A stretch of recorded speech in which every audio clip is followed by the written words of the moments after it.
Assalamualaikum warahmatullahi wabarakatuh.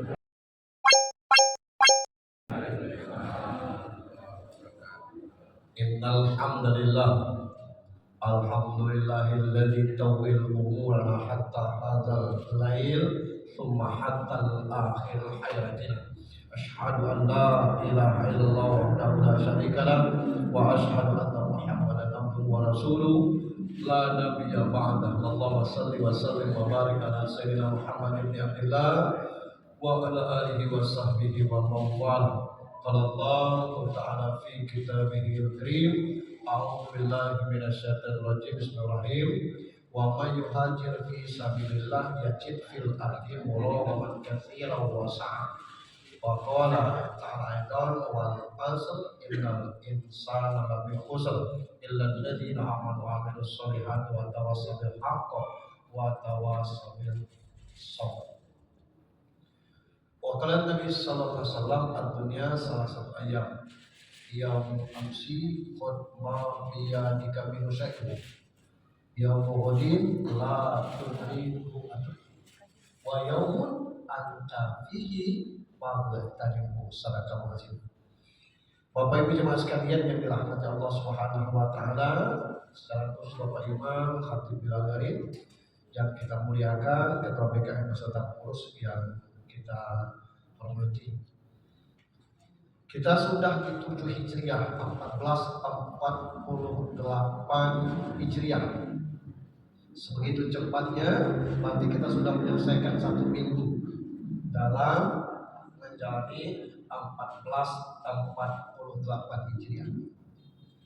Tentu kita bersyukur Allah masih sampaikan umur kita sehingga kita masih bisa menuntut taubat untuk tauhid. Salam dan salawat untuk junjungan kita Nabi Muhammad sallallahu alaihi wasallam. Bapak Ibu jemaah sekalian, kita mencoba membahas hijrah dalam bentuk perbaikan diri kita sendiri dalam memperlakukan orang lain.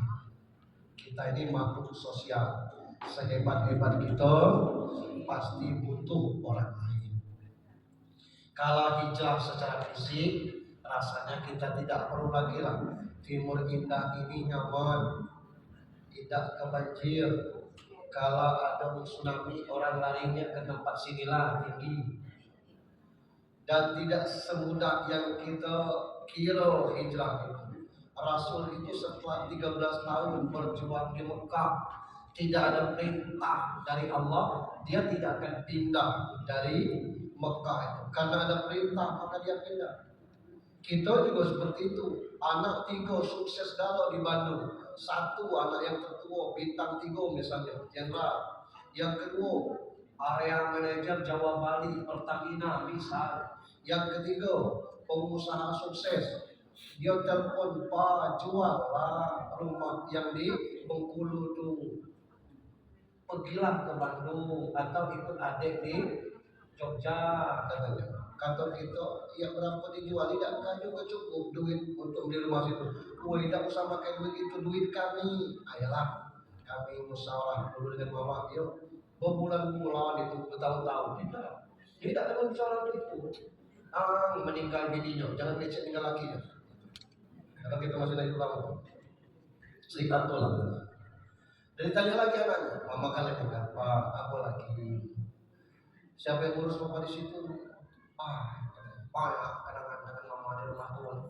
Biarlah, papa mati di Bengkulu. Tidak mau pindah. Kenapa? Memang tidak berat. Apalagi Rasul, kalau tidak karena perintah Allah, berat hijrah. Tapi karena perintah Allah, akhirnya pindah ke Yasrib dulu namanya, ke Madinah, dan ternyata Islam berkembang. Dan itu tidak kita pungkiri. Dan kita tidak mengkaji itu untuk malam ini. Tapi macam mana menghijrahkan cara kita. Kalau nak merubah orang lain itu susah. Tapi kalau kita nak merubah diri kita, gampang.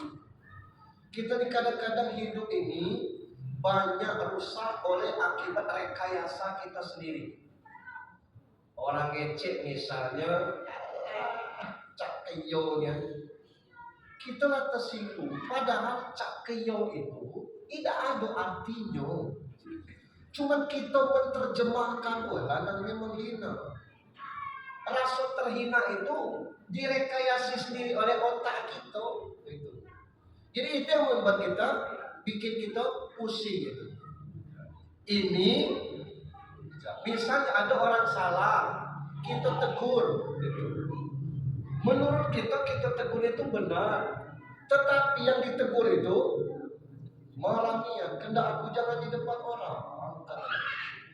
Ya, aku tuh kalau aku tahu tidak masalah. Ya, kalau tidak ditegur waktu itu mungkin kita lupa, dia terbiasa. Banyak orang tahu kalau lebih parah. Orang tidak ada yang tahu kita tegur, cuma kita itulah yang tahu. Wah, cuman dia merekayasa pikirannya sendiri, membuat dia jadi aku tidak lagi sembahyang situ. Alhamdulillah, tidak sudah. Nah ini yang membuat kadang-kadang kita tuh rusak dan susah menghijrahkan cara itu. Nah dari mana kita harus berjirai? Pertama, mendengarkan dengan empati. Ada orang yang kadang-kadang bercerita, bisa jadi ceritanya itu sama dengan apa yang kita ketahui. Kita langsung foto. Woi jangan ini pacar. Terus ke rumah Pendi bawah itu ketemu lah dendam itu. Apa dia kata orang? Nak kedendam kan? Sampai tak kedendam. Orang ngecek macam mana pengembangan dendam itu untuk objek yang lebih bagus lagi. Langsung foto model itu tuh tidak enak karena tidak ada empatinya kepada orang lain. Apalagi bini motong kata laki di depan tamu. Itu kalau pecah-pecah gelas waktu itu dipecahkan gelasnya. Cuma kalau suaminya punya harga diri, dia tahan-tahankan baik. Salah apa tuh? Tamu juga loh kalau keturut bini. Walaupun salah, biarkan dulu selesaikan, bukan membiarkan salah. Nah ini cara kita berempati kepada siapapun. Hijrah memilih, melatih kita untuk hadir sepenuhnya saat orang lain berbicara, tanpa memotong pembicaraan atau langsung menghakimi orang demi memahami sudut pandang mereka. Yang model ini jangan dikira gampang Pak. Sebab kita ini belum tentu pintar, tapi banyak yang merasa pintar. Belum tentu tahu, tapi merasa tahu. Ketidaktahuan orang itu kita anggap kebodohan orang. Sehingga dengan seenaknya kita memotong pembicaraan orang. Tinggal bagaimana kita mengolah batin ini untuk tahan-tahan mendengarkan orang lain berbicara walaupun itu tidak pas. Ketidakpasannya itu nanti kita benar. Yang kedua, bagaimana kita merubah diri kita dengan cara menjaga lisan. Qad aflahal mu'minun. Beruntung orang beriman itu di urutan keduanya setelah sholat khusyuk itu pandai menjaga lidah. Di surat yang lain saya kutip ma yalfizu min qaulin illa ladaihi raqibun atid. Tidak ada sesuatu kata yang diucapkan melainkan ada di antaranya malaikat yang selalu mengawas setiap kata dan mencatat. Salamatul insan fi hifzil lisan. Selamat manusia kalau pandai menjaga lidah. Berpindah dari kebiasaan bergosip, menyindir atau menyebarkan kebencian menjadi perkataan yang santun, konstruktif dan menyejukkan hati, itu bukan perkara mudah. Lisan yang terbiasa berhibah, lisan yang terbiasa berbohong, lisan yang tidak pernah mau diam, itu terus berusaha mencari sumber-sumber yang akan diucapkan. Padahal kata Nabi, "Man kana yu'minu billahi wal yawmil akhir falyaqul khairan aw liyasmut." Kalau kamu beriman kepada Allah Subhanahu wa taala, kalau tidak bisa berbicara yang baik, diam itu adalah sesuatu yang sangat berharga, yang harganya lebih daripada emas. Karena emas itu standar yang dipakai untuk harga yang luar biasa. Dan ini tentang pembicaraan, menjaga lisan kita kepada siapapun. Ada pepatah Arab itu, apakah ini hadis? Para ulama mengatakan ini pepatah. Unzur ma'ko la tanzur manko. Lihat, dengar apa yang diucapkannya. Jangan melihat siapa yang mengucapkannya. Kata Zainuddin MZ, kalau dia emas itu keluar dari tainya babi, ambil emas saya. Walaupun itu tai keluar dari mulut Prabowo, tidak usah. Ini dari mulut presiden, apa? Nah ini artinya keluar dari mulut raja, tapi tai itu apa? Kemuliaan tidak ada. Nah ini dalam lisan. Jadi kita tidak melihat siapa yang berbicara, tapi apa yang diucapkan. Kalau itu baik, kita ambil. Yang berikutnya, memperbaiki prasangka. Saya pernah cerita tentang kisah Hasan Al-Basri, ulama yang luar biasa, bertetangga dengan Nasrani, yang WC Nasrani itu di atas kamarnya Hasan Al-Basri. Hasan Al-Basri sakit, Nasrani ini bezu. Ketika bezu, dia masuk ke kamar, diperkenankan. Di dalam kamar dia melihat ada air yang menetes. Dia tengok, dia hafal itu pas air dari WC-nya menetes dan baunya memang anjing. Itu air dari WC saya, udah katanya. Mungkinlah, kata Hasan Al-Basri. Berapa lama ini? Baru 20 tahun. 20 tahun. Lah kenapa tidak ngecek? Lah untuk aku ngecek. Kan kalau penuh ember bisa dibuang. Aku tidak pernah nengok kamu, aku buangnya malam. Tapi kan baunya anjing. Kalau kau baru cium, kalau aku udah 20 tahun ini ada lagi bau. Sebegitu indah tentang ini, bukan lagi prasangka real seperti itu. Nah kita kadang-kadang berprasangka. Saya mohon maaf, ada pertanyaan ke saya tidak usah, belum saya jawab pertanyaan melalui WA. Tidak usah kita angkat, kita bahas di sini aja. Siapa yang bertanya saya tidak usah sampaikan. Pak Ustaz, kita ini nanti dihisab pada hari kiamat adalah sholat. Kalau baik sholatnya, seluruh amal kita diterima. Rusak sholat kita, yang lainnya semua tertolak. Yang menjadi pertanyaan, apakah menurut kita sholat kita ini sudah baik?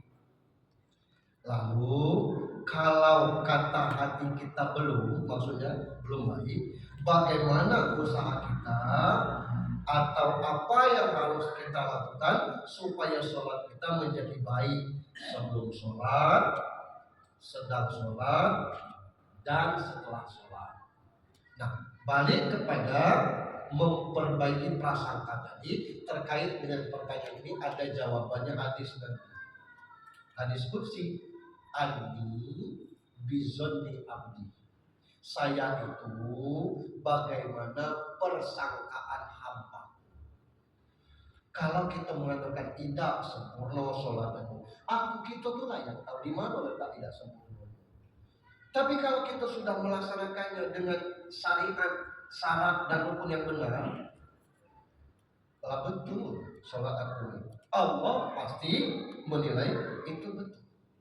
Jadi kita tetap harus berbaik sangka dengan sholat yang kita lakukan. Yang kedua, usia sekarang kita masih bisa sholat, itu sudah syukur dan nikmat yang luar biasa. Ada orang, maaf, kondisi ekonomi susah, umur tua, sholat juga tidak. Apa yang kita lakukan? Yang ketiga, apa yang kita harus perbaiki sebelum, sedang, dan setelah sholat? Kalau perbaikan dalam bentuk sholatnya, rasanya kalau sudah kena syarat dan rukunnya, tidak ada pun kita perbaiki. Kelas-kelas orang yang sudah menyatu hatinya dengan sholat, contohnya kira-kira model ini, habis asar kerja, berkeringat ini, tahu-tahu marbot menghidupkan kaset ngaji, masya Allah.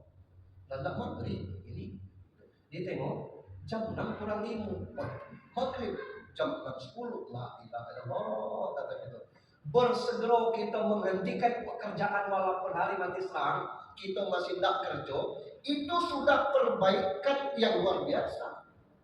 Ngaku, tanda maghrib, berhenti dia sholat, segera dia mandi, kemudian dia berangkat ke masjid, itu kan sesuatu yang sangat indah sebelum sholat. Ke masjid, sholat berjamaah, itu kan sudah sangat sempurna sholat berjamaah. Apa sesudah sholat? Kita berzikir, kita balik, kita nikmati hidup ini, itu sudah cukup. Ada orang itu begitu azan isya, tahu-tahu diva ini berlaku dengan senang. Hayya sholat, dia sibuk dengan sinetron, terikat janji. Sibuk tidak pernah puas di panik kabilo lah, ketolak dia sibuk nonton kerja tidak ada, cuma terpesona dengan sinetron di TV. Ini tidak sholat. Apakah itu jauh lebih baik dari kita? Langsung tidak. Insyaallah. Lalu ada orang yang asal lalu ngisap topas tidak ada hijau. Yang demikian itu baik. Jadi kalau kita sudah dengan keyakinan kita dengan sholat yang sekarang kita laksanakan, kita tetap berbaik sangka kepada Allah bahwa apa yang kita laksanakan ini sudah kena syarat dan rukunnya, insya Allah itu yang bisa kita laksanakan saat sekarang ini, dan itu juga yang bisa kita yakini tentang apakah pahalanya full, pahalanya besar atau tidak. Kita tetap berkhusus kepada Allah, sebab janji Allah kalau kita sholat itu berjamaah 27 derajat. Ada lagi ulama mengatakan tidak semua berjamaah itu dapat 27 derajat. Ada klasifikasinya. Pertama, yang dia masbuk, yang masbuk itu tentu tidak butuh dia. Lalu selesai maghrib, tidak ada gawe zikir, tempat sholat balik di rumah tidak ada gawe. Apa susahnya sholat sunat ba'da maghrib ini? Dah yang macam mana yang dapat 27? Dia berangkat ke masjid, dapat tahiyatul masjid, dengar azan dia jawab, qomat dia sholat, dengan imam dia simak bacaannya, selesai salam kanan salam kiri karena zikir sama-sama atau zikir masing-masing itu tidak ada masalah. Selesai dia berdoa, sholat, kemudian kalau tidak ada pengajian balik, atau dia tetap di sini dengan ngaji beberapa juz, tunggu isya, ya tidak full pahalanya pada itu, dan pengamalan kita tidak sama. Nah itu kepada Allah, kepada sesama manusia juga tidak boleh. Ada orang dorong gerobak itu, gerobak dorong isinya kusen. Dari mana Pak kata kita? Dari Petua sampai ke Timur Indah. Kalau orang tidak beretika dengan bigal atau zaman marketplace kan marketplace. Orang serba online, nyondoro masuknya. Apa ada orang tak beli? Coba ditanya muda itu. Ada yang tak beli dapat. Setiap ada yang jual, pasti ada yang beli. Kebilo orang beli, itu kita tidak tahu. Ada mamang junjung ember hitam pas kau hitam tuh di tangannya tuh, pang, gantungannya. Ah itu pecah, ini satu dapat satu, pang, katanya tuh. Apa laku kata kita. Itu bukan urusan kita. Kalau kita tidak beli, tidak usah kita suzon gitu. Sebab tidak semua orang punya HP. Punya HP belum tentu HP-nya Android. Ada yang jadul tidak baca online. Ada baiknya masuk kamar, dijual kusen iyo katanya. Bisa langsung pasang, mang, bisa kusen merah. Ada dua, mang, cuma satu, besok laku bawa satu lagi. Dipasang, pasti ada rezekinya. Begitu juga dengan baskom tangan katanya, wah tidak pecah mal, oh ini yang pecah tangan pas lira kita pecah, gitu. Tapi tidak tahu kita nutus itu ada teknik nutus itu. Yang kita tidak tahu teknik pecah itu, ya pasti pecah. Nah ini yang berjualan.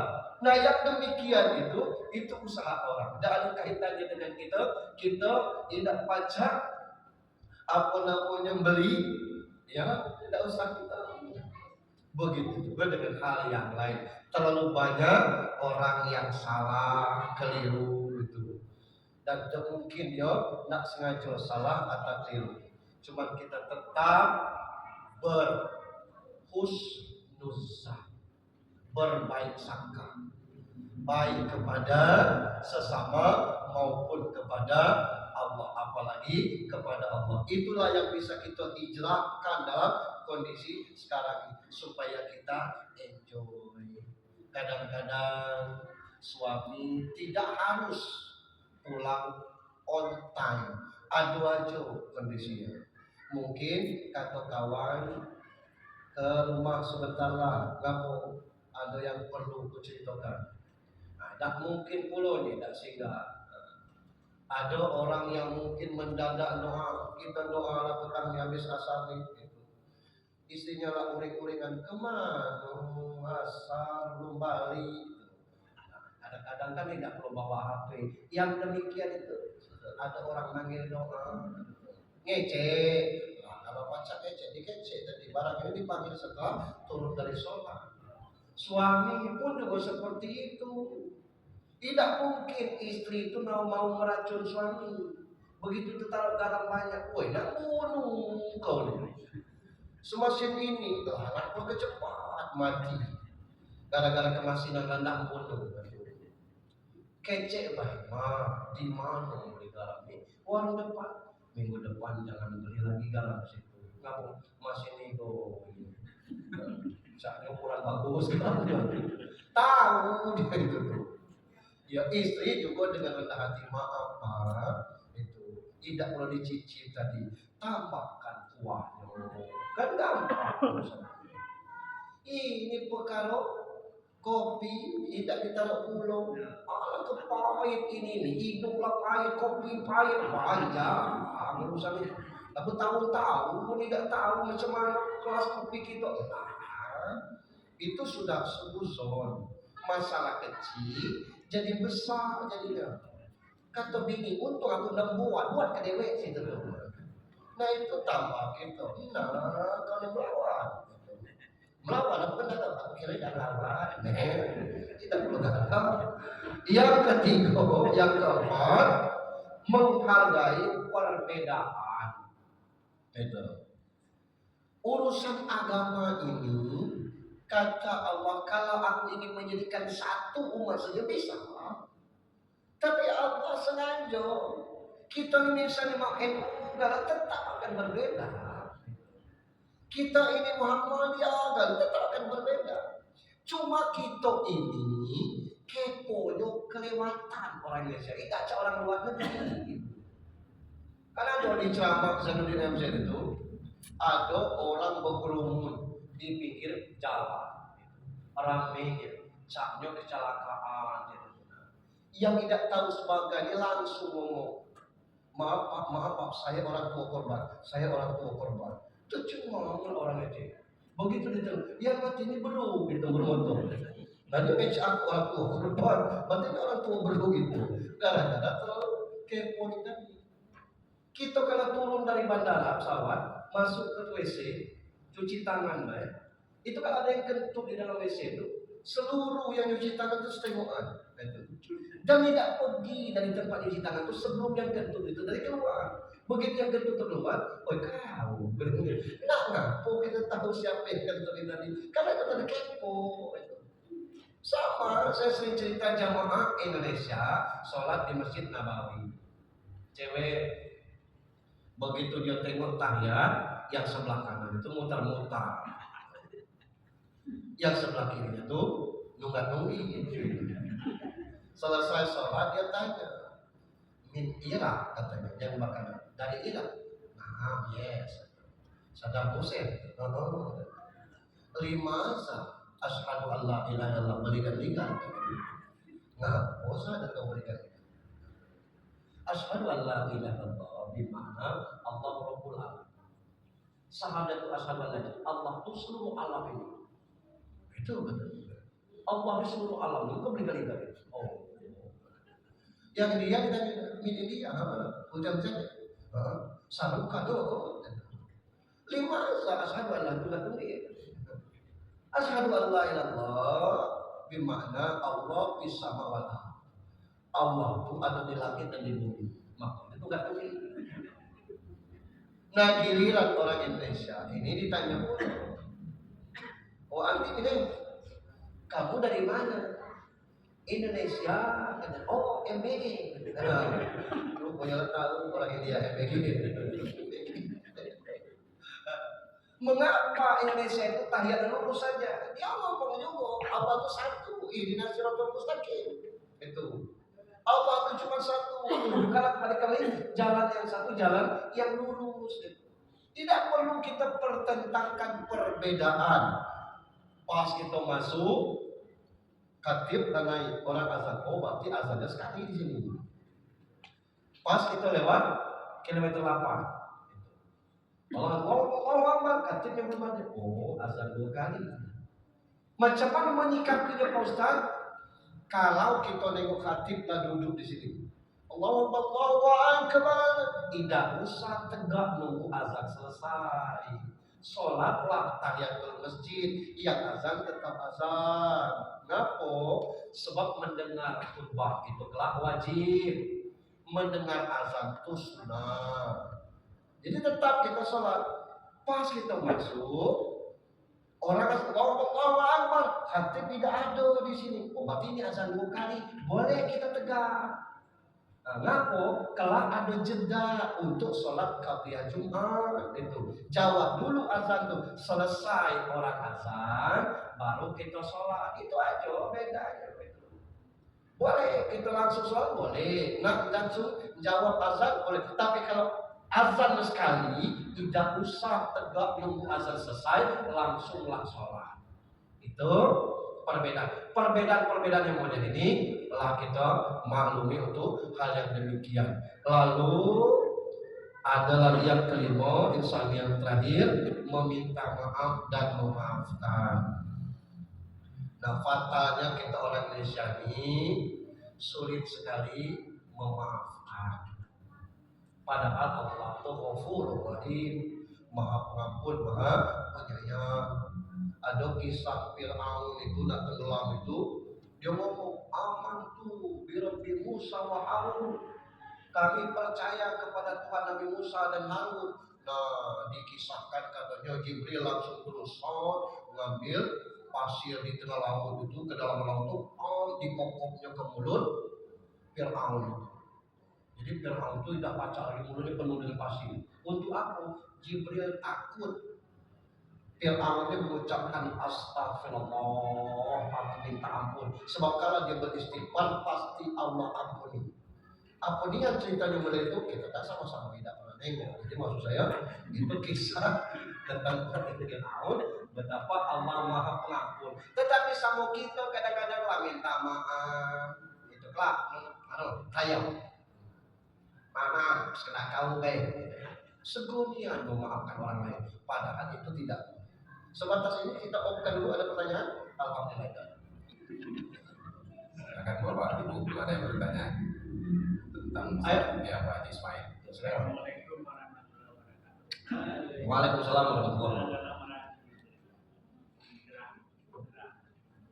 Itu ada sesuatu yang menurut kita baik, tapi menurut orang lain belum tentu baik. Ya. Nah, ini bagaimana?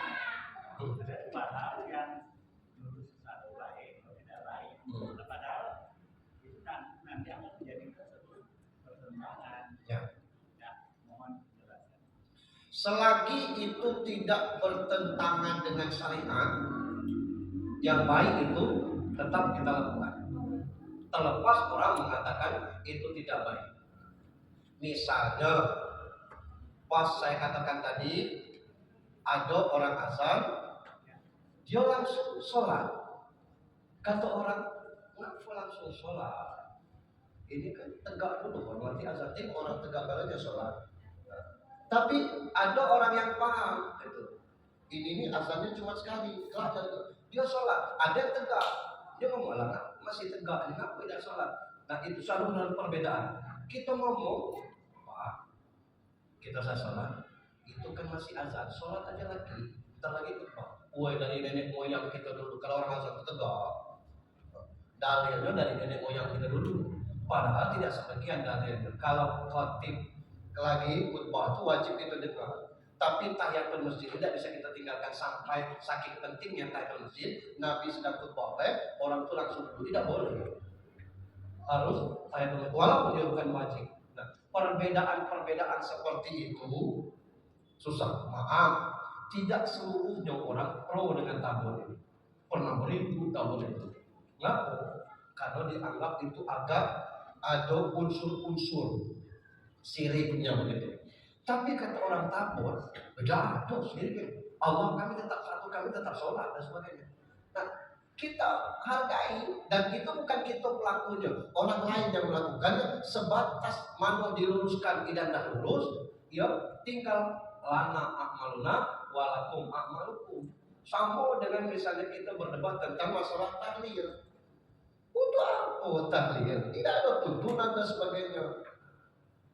Tuntunannya sebanyak itu, buku-buku Yasin lagi susu, tinggal kita tidak atau tidaknya itu tidak bisa kita menyamakan maunya kita dengan maunya orang. Asal itu tidak bertentangan dengan syariat Tuhan, itu sudah masalah. Masih yang lain? Bapak Ibu? Masih ada yang lain Bapak Ibu yang bertanya? Halo?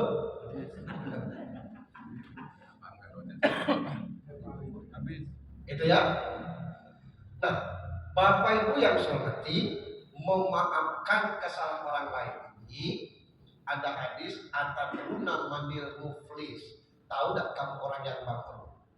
Bangkrut itu tidak ada lagi modal, tidak ada habis.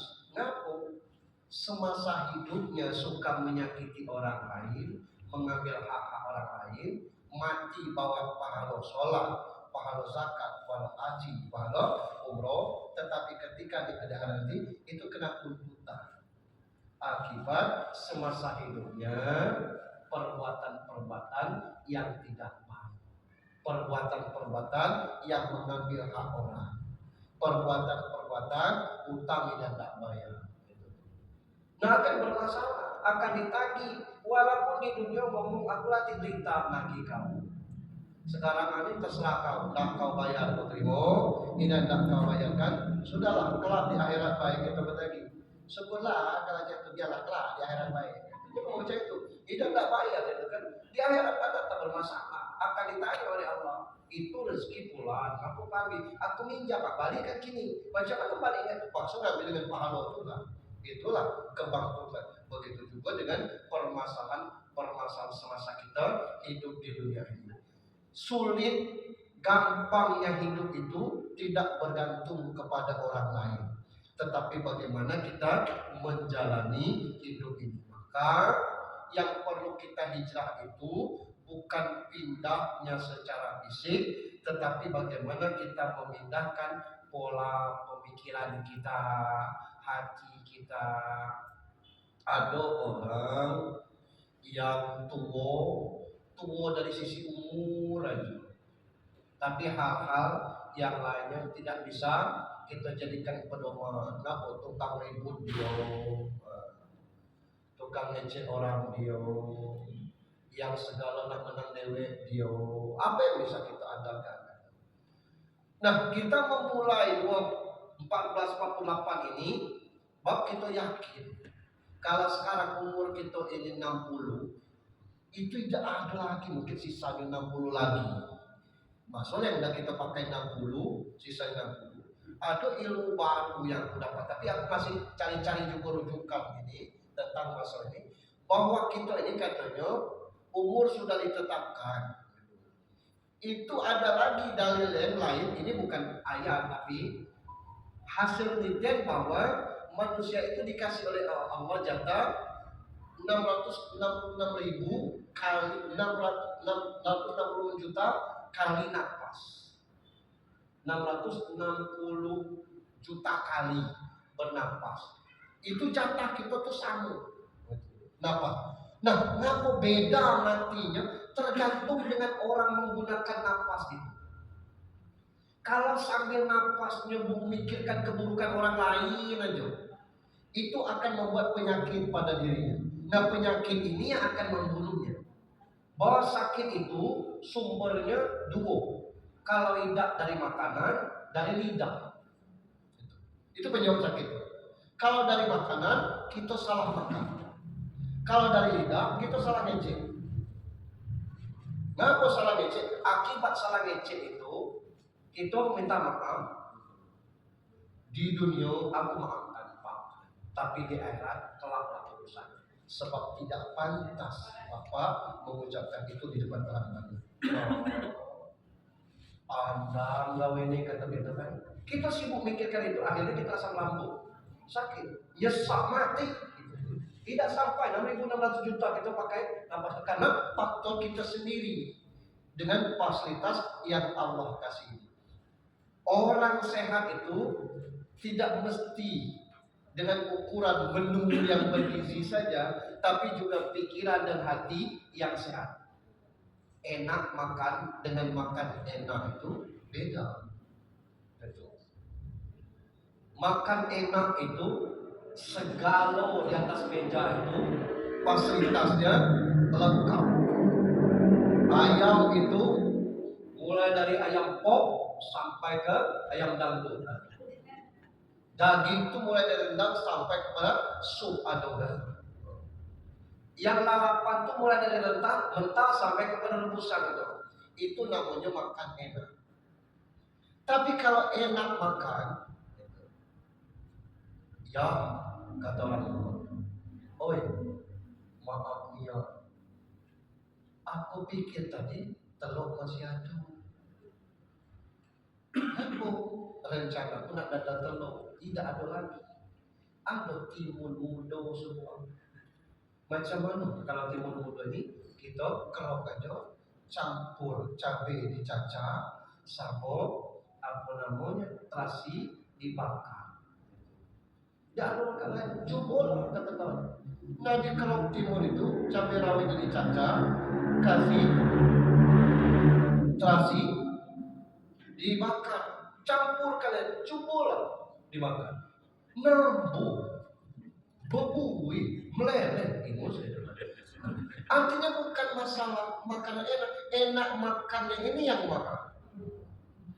Ada orang harus mencari piu di mana nak makan enak, belum tentu enak. Artinya Pak, di perasaan kita macam mana? Seenak-enaknya perasaan kalau kita makannya enak, perasaan enak tetap tidak enak. Maka kalau ada mertua, orang tua, kalaunya lagi makan itu usahakan tidak berdeham. Kata kita. Nah itu dia stop makan. Lain dia bikin apa banyak ego. Apa maksud dalamnya? Itu nyoga namanya orang tua bukan itu. Ngapa berhenti ya? Latihan. Awak tidak biasanya makan di kitchen itu. Tahu besok ada balik. Nah, lanjut kayak ini. gara-gara mendengar tadi itu. Ini kadang-kadang kita salah omong tadi itu. Dia bawa pakaian, ya, nak lamu ayah sini. Dia baru sampai. Dikecil nak lamu ayah sini. Maksudnya kalau nak lamu, kita senang. Tapi itu diucapkan pas dia sampai pagi-pagi aman harus petang ini balik ya pakai banyak yang petang kembali lagi nih itu perasaan. Kenapa? Itulah orang tuh kalau kita dengan rasa yang seperti itu menyebabkan kita sulit untuk hijrah. Nah mudah-mudahan kita tidak menghijrahkan orang lain, tapi menghijrahkan diri kita atas apa yang bisa kita lakukan. Terima kasih juga doa-doa terbaik dari kawan-kawan yang di luar yang nonton secara online. Terima kasih juga atas partisipasinya. Mohon maaf karena ada berbeda. Bila kami bagian. Assalamualaikum warahmatullahi wabarakatuh. Waalaikumsalam warahmatullahi wabarakatuh. Terima kasih terucapkan kepada Ustaz Haji Junedi Hamzah yang telah menyampaikan kajiannya tentang hijrah. Semoga kita ambil iktibar pelajaran untuk sekarang waktu berjalan.